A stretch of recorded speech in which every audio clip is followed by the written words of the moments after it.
evening and welcome to the September 21st, 2022 meeting of the Town of Ogden Planning Board. First of all, go around and ask people to introduce ourselves, but we do our Valerie Menastra, the planning consultant for planning board. Nancy Arcia, consulting engineer of the planning board. Nancy Melanie, secretary. Monica Shara, planning board member. Carol Stevens, planning board chair. Jim Stevens, planning board member. Manny Enriquez, planning board member. Kathy, Kathy. Kathy Zalantis, planning board attorney. Margaret. Margaret Khan, secretary. First item this evening is, Street Two. 51 Dam Road, it's on for our architectural review and public hearing. Hi, good evening. Good evening. I said to you first. I know, same thing, we said it a little bit earlier. Big difference, right? Mhm. So here we have the rendering. This, on the left side is the siding and the colors and material roofing of the facade of the house. Here's the landscape plan.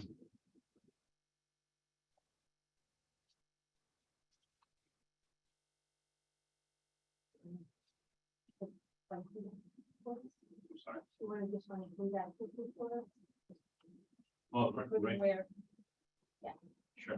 Then this is the existing trees and the perimeter of the property. This is just a field. Okay. So, these are all plants that I intend to plant here. Trees and plants and shrubbery, a little bit of everything here. And of course, this is the labeling and the amount of, what their clumps are. And it's approximately 88 plants altogether, plants and trees. I believe we have some cherry trees. And we had some red maples. I don't know, if we switched them last minute, but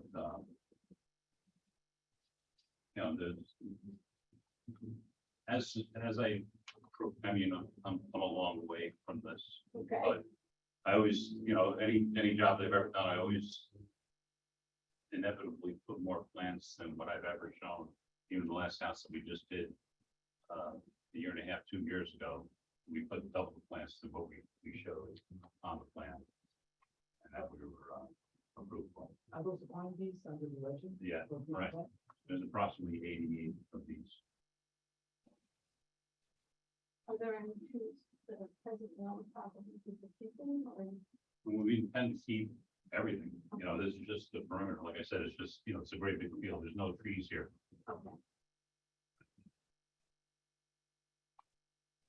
Here are these. Oh, sure. Yeah, so, thank you for giving all the lot and everything, and so you're not taking any trees down, so there's no Right. requirement to replace anything, but, Right. I'm fine with the plants that you're proposing. Right, thank you. We're not even, replacing. Right. I did have, there was a couple concerns. I like the both of the house. I think it was really nice. I did have a couple comments. And the colors I think are nice, and it looks like they're having the windows are gonna be black, Right. which is kind of attractive. I like Yeah. that. Yeah, My wife feels the same way. one question I had is the light fixtures that you have in the middle of the, like not by the doors, they're like in the middle of the building, and some on the top. It's like a courtyard. And the lights will light up the courtyard as you're walking between the house. There's the courtyard there. Okay, Right, I it's didn't right. really see that. Okay, Right in through here is a courtyard, right here. so we're saying light, I'm sorry. so where would that light be? There's 4 of them. Uh-huh. So there's 2 underneath actually, I'm sorry, this is the courtyard here. There's a roof line right here. these plants we put here just to show that there's a roof, just a cantilever, connecting roof between, the two sides of the building. And there's lighting underneath there, and then two by the front door on the porch, so inside here, there's four altogether. But like the one on the first one there, where it's in the middle between those two windows, where would that be? That's the courtyard. You're looking, this is about 25 feet in depth. No, to go further left, This- that one. Yeah, there's a walkway that's gonna come from we have to light up the walkway. People, coming from the driveway will walk up, and I mean, there's no spotlights here, it's just, Okay. these are frosted glass, Right. warm white LED light, Yes, I saw in the nothing invasive. detail, that it had the option to be dark sky compliant or not, so, that's what it said on the detail, so could you could we guarantee that it would be dark sky compliant? Dark side complaint, when you, Dark sky, so it's gonna, it says it on your detail. A dark sky is just that the light is not gonna go up, it's just gonna go down. oh, yeah, that's fine. Okay, sure. yeah, so, because it says on that detail that. it's Oh, right, down. right, right. yeah. So if we could, There's actually, I believe, yeah, a it's a detail that you did. detail Right, and right. and a picture of the light that shows. Yeah, and then it says over here that it has the option, includes dark sky shield. So if you could use that, that would be great. Sure. Save a couple stars. That'd be good. So the main question I have is about the rain garden. Here, so, I understand that, the way it's written, in the resolution, that our town attorney is going to look at your maintenance agreement, 'cause it won't be this. There'll be a separate maintenance agreement. But I'm just not sure, most rain gardens that I've seen, well, it says here, once the rain garden has matured, the garden area should be free of bare areas except where stepping stones are located, so I'm not sure how you're gonna achieve that with the trees and shrubs, like how are you going to? But There's an open space as it starts to Here. decline down the property, there's, Right, right, but, so I guess what I'm saying is usually rain gardens are just like, perennials, so it's just like a mass of, plants all that grow together. There's gonna be a lot of space then with these trees, like how are you gonna handle that area? Like there's no ground cover indicated, like how would you handle that? inside the actual rain garden Yes, itself. around the actual trees. I mean, what else would grow in there, grass? Well, usually it's, something that's gonna be low maintenance, that you're not gonna do. No, yeah. So I don't know, is there, If you could, if you want, I can have, landscape technologist take a look at it. And Okay. maybe make some maybe some recommendations. suggestions, Yeah. okay, that'd be great, because it's really good plans that you suggested here, except the viburnum, the arrowwood, that one, just personal experience will tell you that mine all died because right? there's a beetle, and it's same with peacock, so they can eat the whole plant, so you don't- I mean, we can switch that out as we go. Yeah, you I can mean, we're, get a different kind of viburnum that's resistant to that beetle, I would just recommend. Yeah, no. Yeah, that'd be great if the landscape ecologist could look at that and, with the goal of keeping it completely covered as well, but also that you won't be weeding. That would be covered that, you know. So that's my question. I just out of curiosity, and I might have asked this already, Dan, but what is the garden, what, is it 1.5 inches, or like, what is the rain events that it's going to handle? By, Well, the applicant modeled it, up to the 100-year storm of peak attenuation. So the goal is to get some, water quality benefit during most storms, Right. generally the 90th percentile, but also to attenuate the peaks during, rain events to pre-development levels. right, so, but does it handle, like, would it be a 5-inch storm that's gonna, like? Well, the or- 100-year storm, I think, is 9 point Oh, okay. something, 9 point 5 or something like that. Okay, that's So, great. yeah, so that's, Okay, that's great. And, so it'd be great if for us to look at it, and I just, you know, like things like not using the leaf blower, you know, around the plants and things like that would be really good. The main thing. The other thing is that it says here in the resolution, I believe it's in the resolution, that the maintenance plan for the rain garden is going to be filed with the county. So I'm wondering if there's a way, I'm sure you're gonna live there a long time, but, the next person comes, would it be easier to have it somehow attached to the site plan, the maintenance? And how's the next person going I to? think there was a condition of approval in the resolution for that, I just saw it was filed with the town. a reference to this is already, shall be noted on the.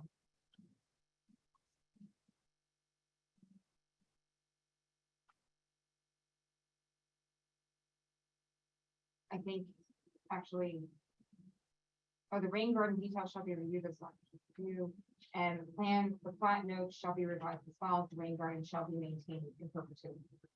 Right, but how are they gonna know how to maintain that? Oh, you mean the actual maintenance Right, of it? right. Sure.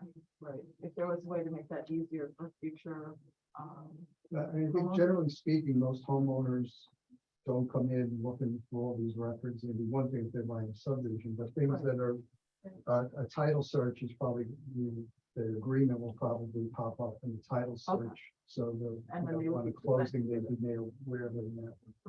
okay. But is that common, Ben? Is that common to have a green card in the deed? But it won't be in the deed, it'll be a separate easement that's recorded. So, a title search will probably come up, but I mean, this is happening more and more, not just with rain gardens, with infiltration practices and other stormwater, improvements that are required as part of an approval. These agreements are more and more now being filed, so it's not just rain gardens, so there are other improvements as well.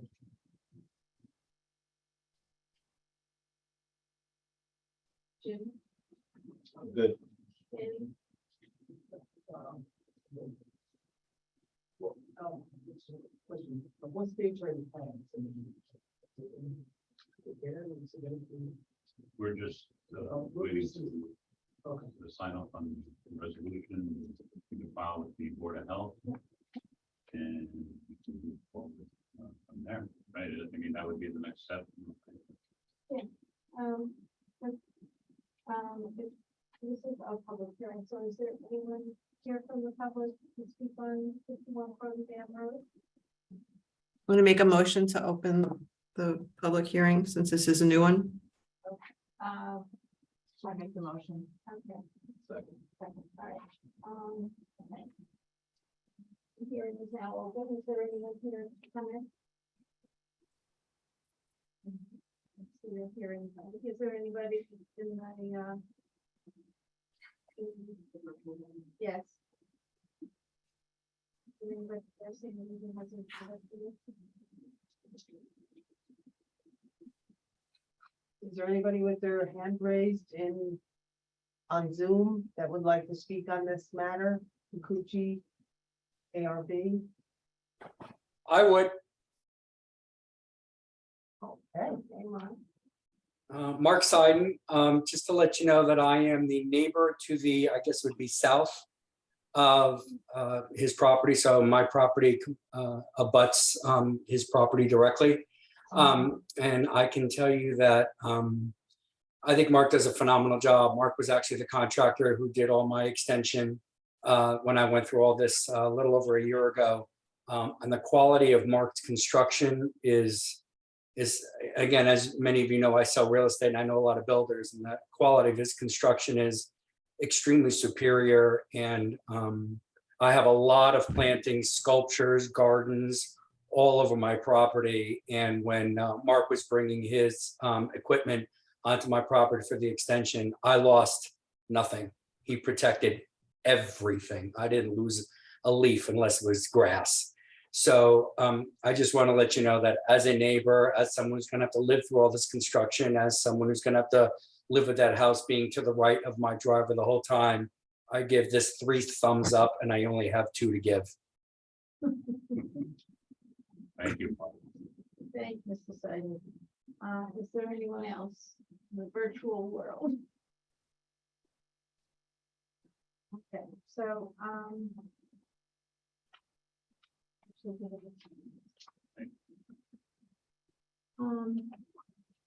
Kathy, next step, So if the board is satisfied, you could direct that staff prepare a resolution to consider at your next meeting. and that would be the ARB portion. We have a resolution for the, subdivision. Yeah, in front of us. All right, so we need to close the public hearing. I'm sorry. We need to close the public hearing next.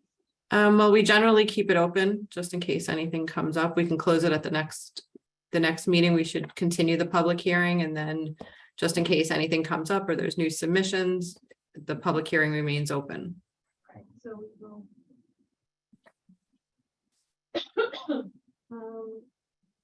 So, we have a motion to prepare a resolution. with respect to I'll make that motion. Prepare the application. Okay, second.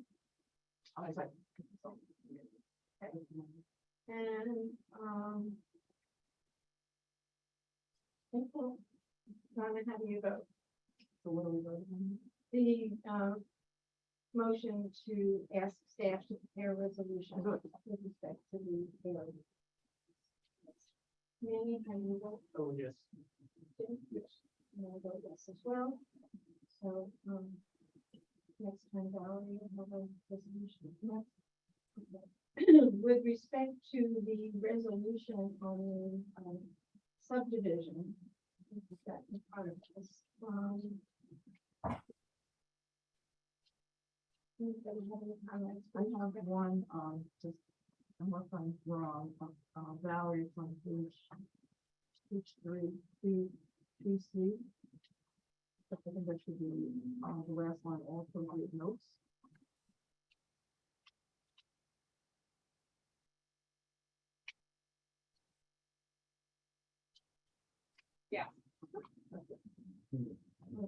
And actually, on page 2, condition 1A. We'll just change that to Master Monica.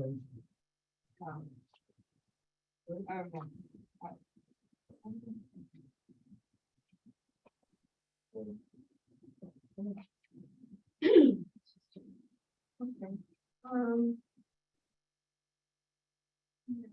with, anybody else have any comments? Yeah, I have a motion to, yes, it is.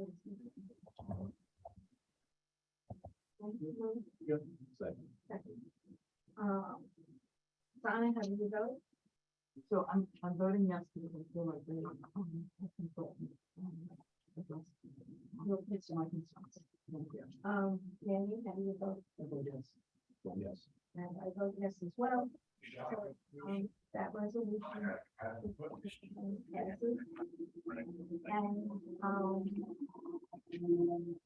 back here. Next time, with respect to the resolution. So right now, we're at the stage where we can submit the plans to the Yes. health department. Yes. The next meeting is every 2 weeks or, Unfortunately, October 19th is the next one. will be the next one. oh, okay. Let's just keep it early. Right, Okay. No, I mean, that won't hold up anything in the meantime with us. no, Yeah, it's some stuff to do to get the Right. health department Right. things. Okay, okay. all right, thank you. Excuse me, did you vote to continue the public hearing on the ARB application? Okay. May I have a motion to continue the public hearing? Thank you, Kathy. I make a motion. Okay, Donna, Second. Jim, okay. Manny, how do you vote? Yes. Jim, you vote. Yeah, I vote yes. Okay, Rose, the next item is Rose Lodge. Consideration of public hearing. Good evening. Good evening. Thanks you all for, the record, Taylor Palmer, with the law firm of Petty and Fair, the applicant. I am joined by my colleague, Alan Fountain, also Petty and Fair, I'm Gary Lupinoff, who's our project engineer, and we're joined on the Zoom by Duncan Simpson, of Princeton Hydro, wetland consultants. We are here for you for a continued public hearing, in connection with our review for wetlands permit and a filling and grading permit to restore certain wetlands in the property. Again, we're not proposing new improvements to restore our impact.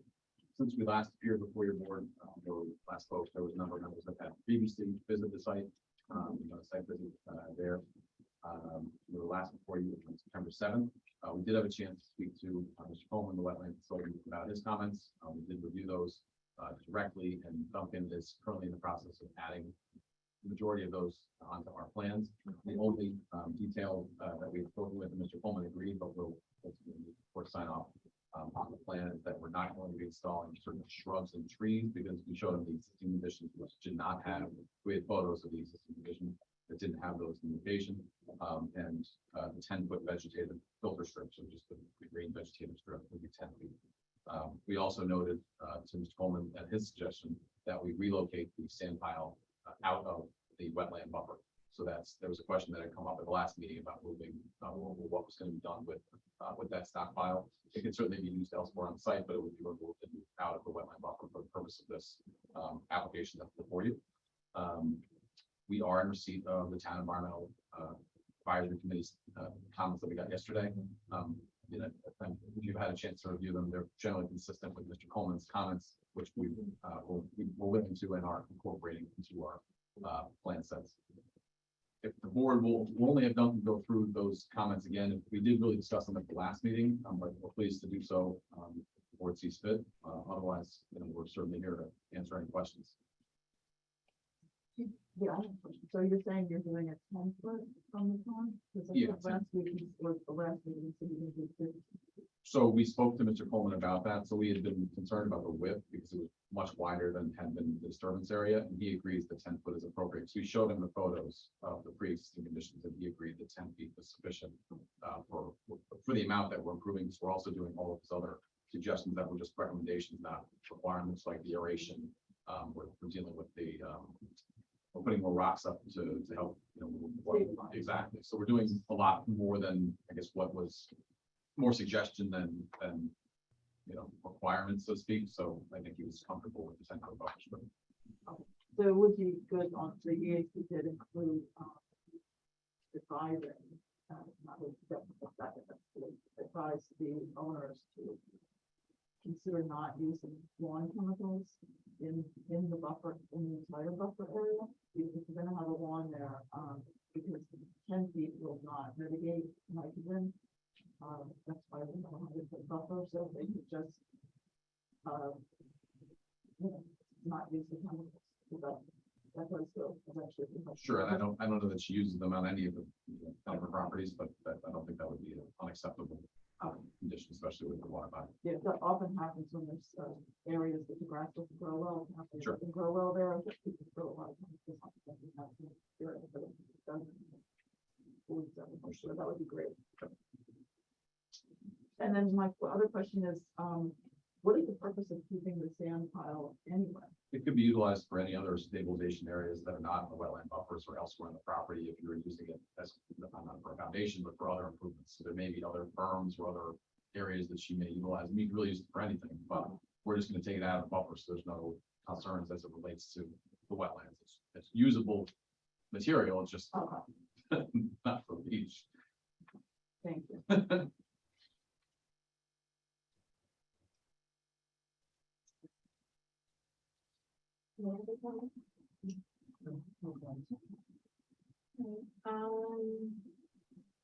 So I guess we're waiting for the answer to Steve Coleman.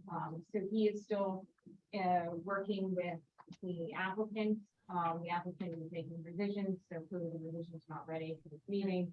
But he anticipates you know, those revisions meeting his concerns. So if this board wants, you can, you know, ask me to draft a resolution, and then if for some reason, you know, come October 19th, you know, we're not ready to pass the resolution, then that's fine, they'll be there and ready.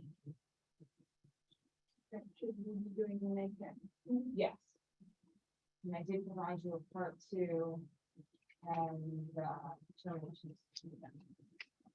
I'm looking forward to, so we also asking the board to close the public hearing as well. And basically, we did not, the part two, should either no or small impact may occur. And one of the things that I noted in the determination of significance is that there's not going to be significant adverse impacts because the proposed action will actually undertake, the proposed action will address the violation of the town of wetlands.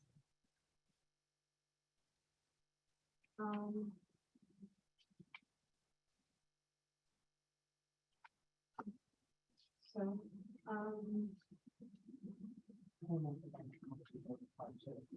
Kathy, with respect to your request to close the public hearing. You can't close the public hearing tonight because we're still waiting for submissions from the applicant. What you can do though is proceed with issuing the negative declaration. We have a motion to implement deck on this. I'll make the motion. I'll second. Manning, have you vote? Yes. Yes. Yes. So that passes, so we have the deck. And a motion to, have Valerie draft the resolution. In conjunction with the, the new, the recommendations from Steve Coleman and the, plans from the applicants themselves. Yeah, absolutely. So I'll put together, like I said, I'll put together a draft resolution, assuming that with new plans, I'll have them refer to that and making sure that Steve Coleman signs off. And then I have two conditions that it sounds like tonight, like no chemicals in the buffer area and stockpiles need to be removed from the wetland buffer. Make the motion. I'll second. Manning, how do you vote? To have Valerie draft the resolution part of the resolution. Jim? Yes. Yes, and I will vote that as well, so, And you just want to make a motion to continue the public hearing to your next meeting. I'll make the motion. Second. Manny, how do you vote? Yes. Jim? Yes. Yes. I vote yes as well. That would be late, should I name just one information, that would be, in October 19th. Not. All right, thank you for everybody. Thank you everyone.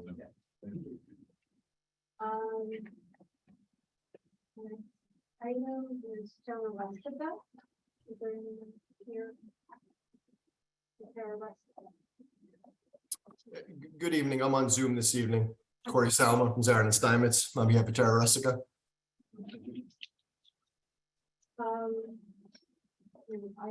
I just wanted to start off with, I think you can see the email from John Hamilton for his interpretation from the, that was one of the March many questions last month. He found that the UDA resolution did not preclude the enclosure of the outdoor patio. Or outdoor dining.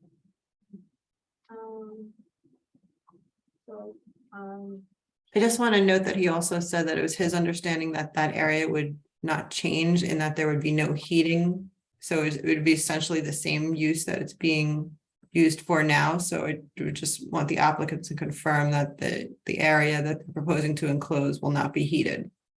Yeah, that is correct. The idea is to be able to have windows or enclose it so we could open the windows during nice weather, close it during rain, And it'll probably get us an extra, 3 or 4 weeks in the springtime, and then again in the fall, being able to close those windows, but not provide heat in that area. So I do have a concern. Yes. When we voted and approved the community extension, it was to put the seating the same. So I understand that legally they're allowed to have extra seating, but I don't understand why additional parking is not required. Because it was additional to have it. Right, so I can answer that question, because that was something that, John Hamilton and I spoke about when this application was first coming forward. As long as they keep the same number of seats that they have now, which theoretically, if you recall, was supposed to be from, like, there was a reduction of the indoor dining area. So if they're still committing to keep the same number of seats, then no additional parking is required. So do we have that number of what the number was prior to this? Corey, do you have that number on the parking requirements? Well, based on it's all on the plan, but we were required to technically have 65 spaces. Back in 1997, a variance was granted for 10 spaces. So we're legal with the 55 spaces we have, so long as we don't increase the seat count. And as was a condition of our prior site plan approval, we expect the same kind of condition here, that we're limited to 30 seats on the veranda. Well, there's more than 30 seats on the veranda, so are they making less seats inside now? Because there's definitely more than 30 seats in the veranda. That is my understanding, and I think Lou DeMacy, who unfortunately is not with us tonight, he's at another meeting, but he was there today and he was counting seats, and it appeared that there were 30 seats out there. I don't go to the restaurant and count the seats. But I am advised that we have not increased our seat count at all in the restaurant. Do you see an unbuilt portion of their property as parking? I don't think they have permission to do that. Well, that's what I'm asking. Yeah. Is it? I would be interested in finding out about that, because that's right next to the river tributary, and that entire lot is within the wetland buffer. I've even parked there. Yeah, I know, I've Asian seen people park there. But there were several cars parked. Yeah, right, but I Oh, can't yeah. imagine that it's permitted, because it's, it would be an environmental impact.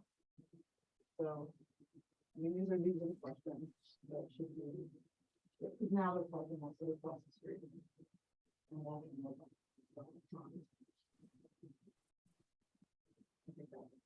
Well, we can have if you want, we can maybe have request the applicants provide a little bit of a parking analysis of what is actually taking place on their property, especially during the weekend and evenings. To see if maybe it's only one day a week, and that's something that, this board can work out, or maybe it's every day of the week, and then at such point that the applicant might want to consider looking at some alternatives on the site plan now that they're fine. But I think it would be just, there must be somewhere where it says how many parking spots were, That's usually in the code. yeah, somewhere that they have, that they were, I guess, on their 1972 or whatever, that says. I think Corey was saying that they were given, yeah, that it was 65, and they were given a variance from the code. So that site plan. Correct. And if you look at our site plan, there's a zoning analysis with respect to how many parking spaces are required. And again, as I said, it's when you do the math, it comes out to 65. But in 1997, when a prior owner was before this board expanding the restaurant, they got a variance for the 10 spaces. So there would be a site plan that shows that. That would be Yeah, good. right. Well, my point is that there's what is required, and then what's actually taking place at the site. Right. So, The other thing is, when Mavis was testimony that we asked about, whether or not there's park, there are bike spaces. I think they added. Did you add a bike rack? or- Yes, there's a bike rack in the lower parking lot, I believe, at the bottom of the stairs. Oh, all right, okay. That was a condition of our prior approval. That was a preferential. Um.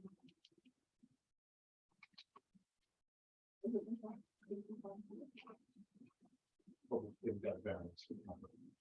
So, I was there recently for lunch. I will say that, there are a lot more than 30 seats outside. But the tables are spaced nicely. And there was only one group sitting in the restaurant, everybody else was outside. So I understand why they want the additional outdoor space. I didn't know, quite frankly, I didn't notice whether there were 3 tables inside than there used to be, but it did seem to me there was more than I had seen on prior occasions there, so. So, But that does concern me. I have a question. So in open, terraces like that, you see restaurant spaces open. Is there? Can they put place heaters there? They still. And that won't be any violation because it's not covered. That's my understanding. I don't know. Yeah. I hope that's something for John to have to Yeah, we answer, have but Yeah. it may not be. Yeah, let's be on all of- okay. Oh, especially since it's covered, if it's not covered. But if it's covered. No, We're not sure. it's gonna go, well, if they close the windows, they definitely can. Right. But the windows are open, and I don't know how many windows. Sometimes they can do it. So they would go electric. Or electric, yes, exactly. Electric, yes. Not just, yeah. It does not make it a huge extent. Because it usually it's temporary. It's still temporary, you see that. I think that's something for the building. Yeah, I mean, if it was really heated, they would have to comply with the energy code. Right. Okay. So we have John's opinion. Yeah, what do you want to do about the parking? But I think what Valerie suggested is, makes sense, make them, parking study on, regular days and peak days and clean days and see how many cars are. Yeah, I mean, I would, it's like, we can request the applicant to provide that information. And they're there, they'll be able to see the town. I mean, maybe it's something that they haven't even noticed because they're busy running the restaurant, not necessarily outside.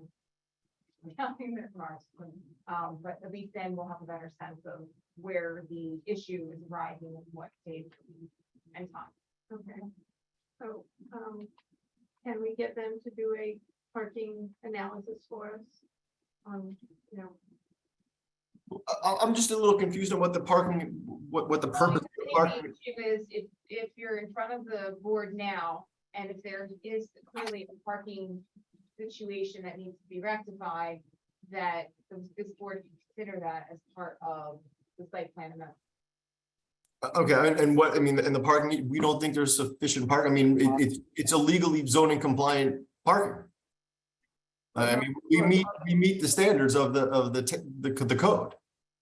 Yeah, I mean, I think the issue is not so much the compliance with the codes and the variance. It's that you're utilizing a portion of the property for parking that's not part of the approval. And That's the really parking it. across the street. So that's why I think the board wants to know a little bit about how Right, this I is mean, being the addressed. situation is now that it's been brought, I mean, you could theoretically, John could give a violation for that, for site plan violation, or we could deal with it now that you're in front of the planning.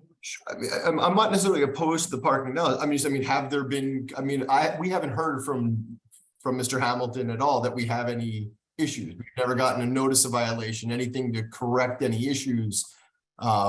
This is really just to enclose something that's already existing. But I think the planning board is saying that they've seen parking in areas not authorized by the current site plan.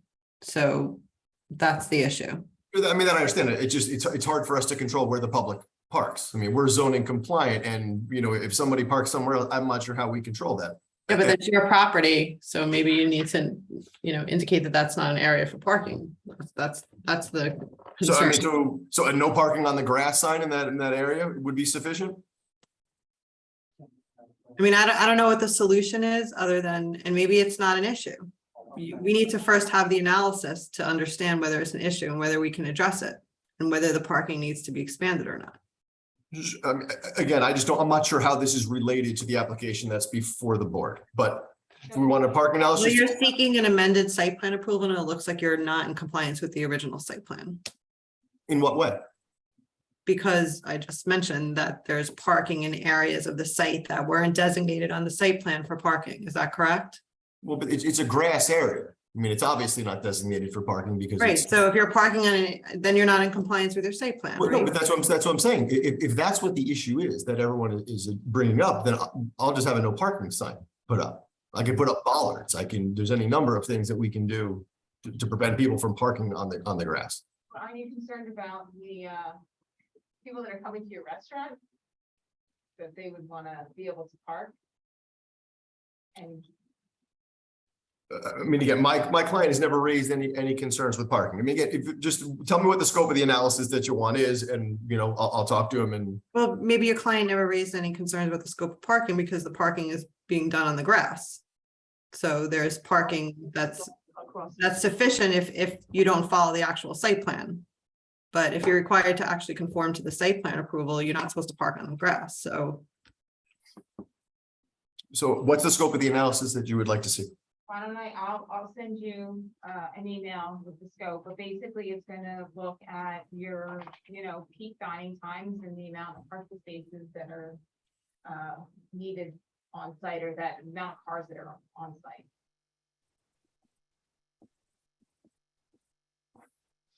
Okay,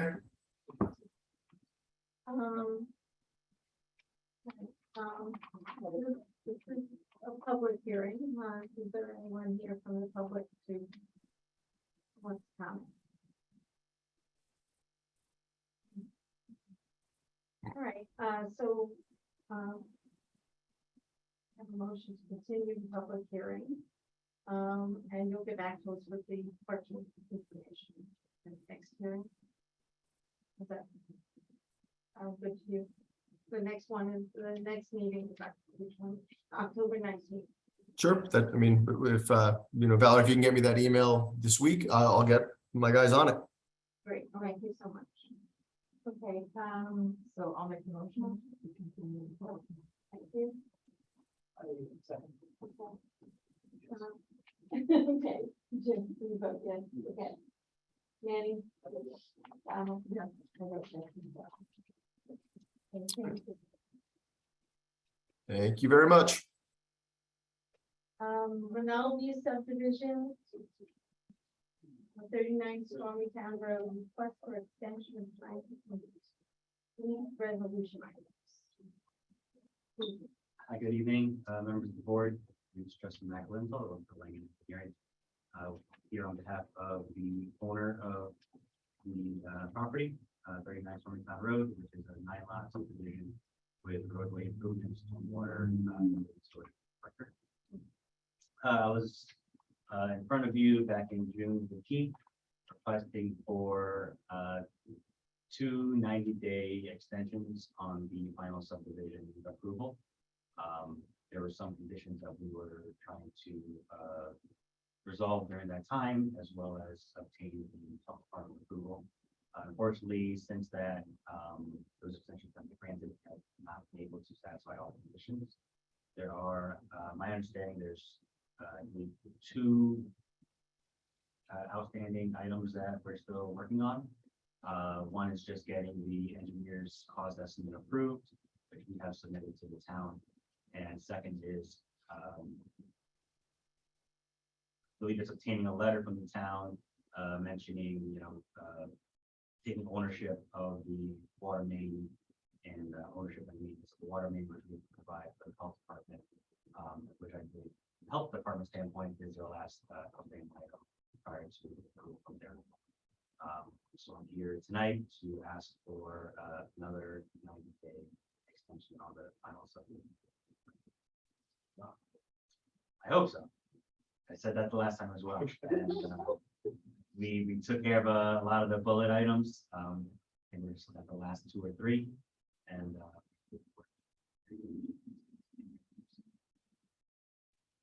Anybody have any? comments?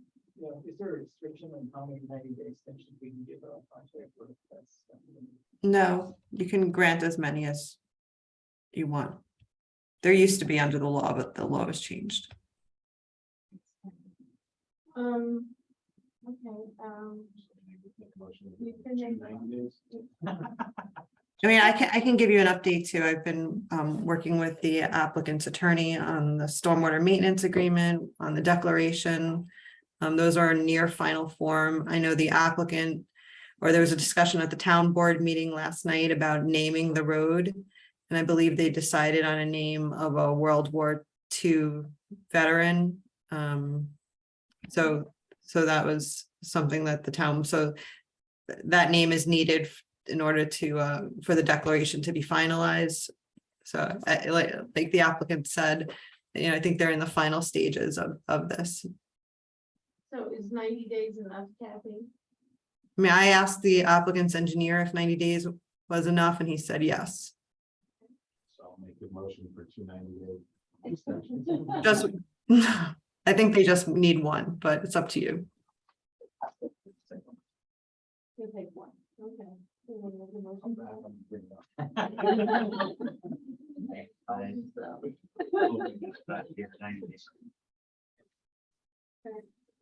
Motion second. Okay, Randy, how do you vote? Yes. Yeah. Yes. Thank you. Good luck. Kathy, I don't think they also need to do the affordable housing declaration. I don't know if they started talking to you about that. From the town. No, from the Rinaldi subdivision needs to owe the town one affordable housing unit, so we'll need to work on a declaration. Okay. Yeah, we haven't started that yet, so that's another thing. I know there was an email I saw a while ago from Chuck asking about that, so just wanted to bring that to you. Okay, thank you. I think there may be a reference in the declaration to that, but there has to be the separate affordable housing too. So this is a question. Yes. About the dam. So, I don't know if this is for Sandy, I was at the EAC, I'm the liaison with the EAC, so I was at their meeting last night, and, in regard to River Knoll, you have on the website the county's letter about River Knoll. Would there be a way to get the town board's letter, the planning board's letter, and the EAC's letter on the website? It seems like it would be good for transparency for the project. I mean, as long as it's okay. Yeah. I mean, we don't normally put every piece of correspondence up on the website, Well, but it would just would it's okay with everybody else. yeah, I just think it would be easy to do, kind of transparency and other things. They're all good letters, so. So, And And then the FEIS will have all the letters in the. So the other thing, I had asked last time about Armstrong Plumbing, did you get any information about that? About where that is? I did not know. Okay. So, would you be able to get information about that, like what's happening with that? Is that something, I mean, because we passed it. And then they just sort of fell through the cracks, so I'm not sure. Like, how do we follow up on that? And I think at some point we'll have to look at if they're in violation of the site plan. Or violation of. We have to look at the record one as to what they, Yeah. I mean, 'cause I know they were. haven't finalized the Right. site plan, we just have a weird situation Right. that usually there's a CO involved. Right. And it wasn't on this one. Yeah. It's typically good for a year. Yeah, I think it's More than. yeah. Usually protocols, start within 6 months and end with. Well, there was a No, whole for that thing year. with the water main, Yes. so that was a condition, so there was some time lost over that, but now really, situation's been resolved, so. But they're also clearly not doing anything. No. Right, I'm just saying that the timeline, as long as it is, there's a piece that isn't necessarily on them, but there's enough of it after that, it's still Yeah, significant. I'll follow up with John. Okay, good. Okay, No, I'm sorry. It's just that it's on here and I didn't see any, so I was like, okay, all right, our next meetings are October 19th and followed by November 2nd. Anybody can set anything for you. And, we'll have a motion to adjourn. I make that motion. Second. Mary, and vote, Yes. Jim? Yes. No. I vote as well. Thank you and good night. I, Nice. Night.